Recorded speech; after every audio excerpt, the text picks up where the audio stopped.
Miss হবে না আপনার পছন্দের টিভি শো। দেখুন জি5 অ্যাপে একদম ফ্রি।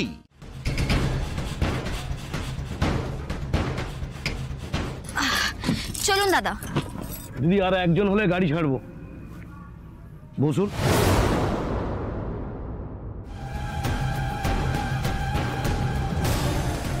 যাবেন দাদা? হ্যাঁ যাব, বসুন।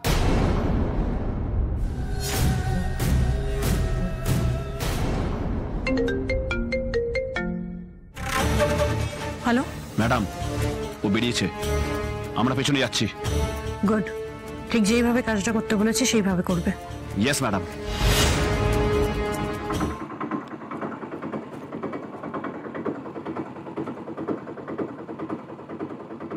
কি হলো দাদা, এখানে থামলেন কেন আপনি? দিদি গাড়ি স্টার্ট নিচ্ছে না, দেখছেন তো গিয়ারের প্রবলেম হচ্ছে, আপনাকে নিয়ে যেতে পারবো না, আপনি চলে যান। আরে বাবা, যাবে না মানেটা কি? আপনি চেষ্টা করুন না, মানে অন্তত সামনের বাস স্ট্যান্ড পর্যন্ত তো আমাকে যেতেই হবে।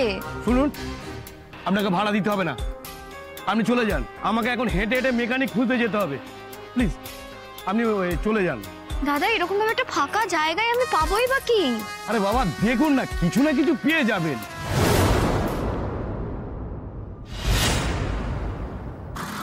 দাদা দাঁড়ান।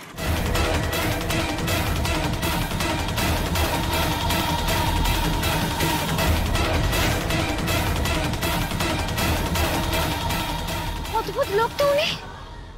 অটোটা স্টার্ট হলো, তারপরে উনি দাঁড়ালেন না।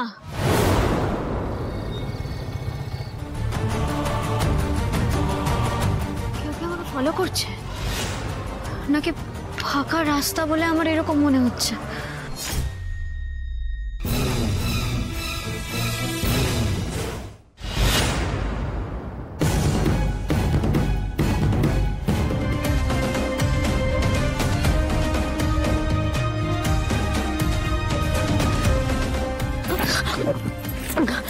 না না, রাজকে জানাতে হবে।